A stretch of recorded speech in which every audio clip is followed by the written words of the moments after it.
గాడిద పిల్ల మీద ఎందుకు కూర్చుండాలి ఇంతవరకు? ఎందుకు చెప్పండి? కాదు అంటే ఇప్పుడు యేసుక్రీస్తు వారు తప్పు చేసినట్ట కాదు. ఇక్కడ సందర్భాన్ని బట్టి మనం ముందుకు సాగాలి. గాడిద పిల్ల మీద వస్తున్నాడంటే దేనికి సూచన? ఎందుకు ఇంతవరకు ఎవరు కూర్చుండలేదంటే సమాధానాన్నిచ్చే ఏ వ్యక్తి లోకంలో లేడు, యేసుక్రీస్తు వారు తప్ప. అర్థమవుతుందా?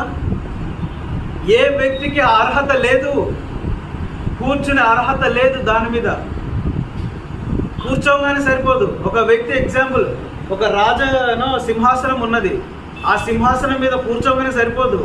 ఆ రాజ్యాన్ని పరిపాలించగలిగే సామర్థ్యం ఉండాలి, పరిపాలించగలిగే జ్ఞానం ఉండాలి.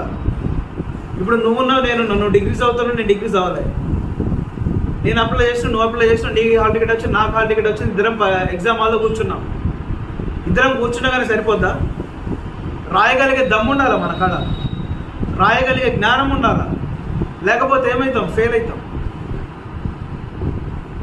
ఇంతవరకు గాడిద పిల్ల మీద ఎక్కలేదు. ఎందుకు కారణం అంటే ఆ సమాధానాన్ని ప్రకటించే వ్యక్తి సామర్థ్యుడు లేడక్కడ.